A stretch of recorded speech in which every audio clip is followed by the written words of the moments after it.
tragic attack in San Bernardino, California. The attack that we now know, all of the indicia are, was a terrorist attack of radical Islamic terrorism here on our home soil. It was the bloodiest terror attack since Nidal Hassan murdered 14 innocent souls. It was the bloodiest Islamic terror attack on U.S. soil. And our prayers are with the families of those who were murdered and with the families of those who were injured. But this attack followed in the wake of the Paris attack underscores the need for a strong commander-in-chief who will keep this nation safe, who will confront the menace, the evil of radical Islamic terrorism, and will do whatever is necessary, whatever it takes to defeat radical Islamic terrorism. President Obama refuses to confront this. Indeed, President Obama's reaction, like that of many Democrats, and like that, unfortunately, of a lot of folks in the media, is to see a terror attack from radical Islamic terrorists and immediately to leap to the answer should be stripping away the Second Amendment rights of law-abiding citizens. That is misunderstanding the problem. That is not a solution to this terror attack. Indeed, the fact that we are a free citizenry and a citizenry who exercises our constitutional rights helps keep us safe. And we need a president who can distinguish between terrorists and radical and American citizens. We need a terrorist who's willing to say the words radical Islamic terrorism, and even more importantly, is willing to do what's necessary. Senator, there are some gun control advocates who are hateful and inappropriate for you to be campaigning at a shooting range.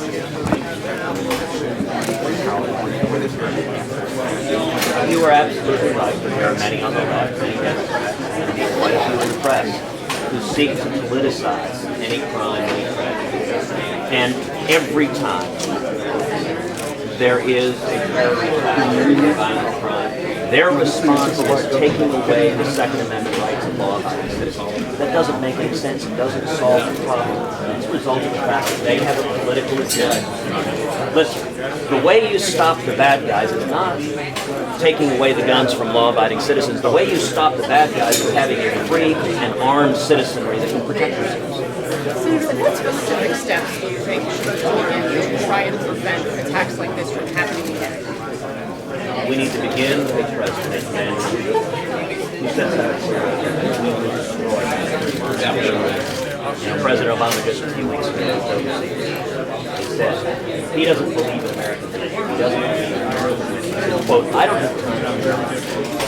I've got to say, I think FDR, JFK, Ronald Reagan, they all stand the notion that a president doesn't have time for American leadership or American winning.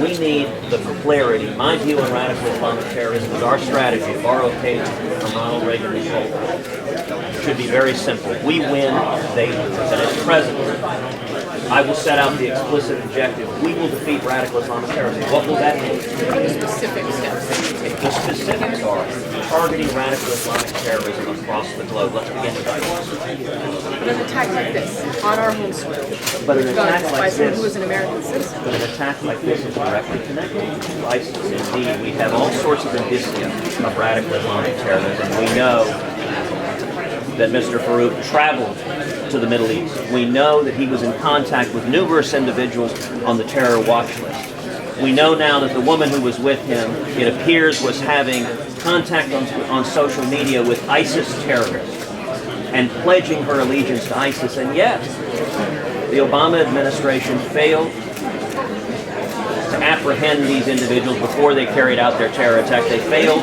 to prevent it because they're not targeting their efforts. And I would note, it is also very concerning that the Obama administration has failed to adequately secure their residence where they prepared hundreds of bombs, where they planned this terror attack.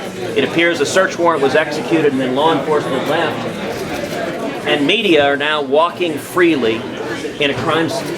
That makes no sense whatsoever. The FBI should have secured that location and should be scouring it for evidence. It's deeply concerning. that with all respect to our good friends the reporters, y'all are not experts at forensic evidence. And law enforcement should secure that site and be looking for any others that may be involved in radical Islamic terrorism. And this is a consistent failing. You see this failing extending from San Bernardino.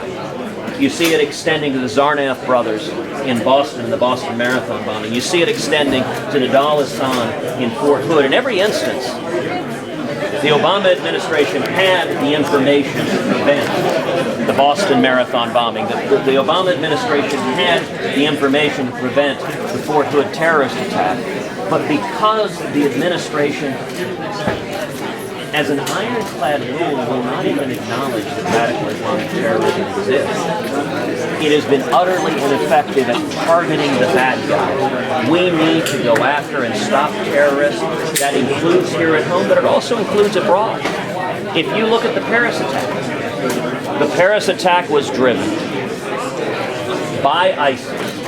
I've introduced legislation, the Expatriate Terrorist Act, that would provide that any American citizen that goes and joins ISIS, that takes up arms and wages jihad against America, that he or she loses their citizenship. Sadly, the Democrats in the Senate are blocking that legislation. It makes no sense to have an ISIS terrorist coming back to America with an American passport to wage jihad and murder innocent Americans. I also introduced legislation to stop President Obama and Hillary Clinton's indefensible plan to bring to this country tens of thousands of Syrian Muslim refugees. The head of the FBI, appointed by President Obama, told Congress that they cannot vet these refugees to determine whether or not they're terrorists. That should have been the end of the matter. If the commander-in-chief cannot ensure that the people coming into this country are not coming here to murder American citizens, then we shouldn't be bringing them to this country. And the legislation I introduced would have put in place a 3-year moratorium for refugees coming from countries where ISIS or Al-Qaeda controls substantial territory. It's common sense legislation, and yet, once again, the Democrats are blocking it because of politics. Politics should end, and we need a commander-in-chief who is committed to keeping this country safe. So turning to the economy for just a moment, Yes. what do you believe the president's role is in improving the economy and creating jobs? Well, I think we've seen for 7 years the damage a president can do to our economy. For 7 years, we've been trapped in what I call the great stagnation. From 2008 to today, our economy has grown just 1.2% a year. And we have today the lowest percentage of Americans working since 1977. We've seen wages stagnating. The Obama-Clinton economic agenda is an absolute disaster. If I am elected president, we will bring back jobs and growth and opportunity. We'll do it through tax reform and regulatory reform. Tax reform, we will pass a simple flat tax where every American can fill out their taxes on a postcard, 10%, and will abolish the IRS. And on regulatory reform, we will repeal every word of Obamacare. We will stop the federal regulators from hammering small businesses. And the result of that, of getting the federal government off the backs or the necks of small businesses, is that we will once again see the booming economic growth that has characterized America. We saw it in the 1920s under Calvin Coolidge. We saw it in the 1960s under JFK. We saw it in the 1980s under Ronald Reagan. We know how to bring this back, and as president, I will lead the fight for economic growth to lift everyone up to have a fair chance at the American country. Thank you. Thank you, guys. The poll today.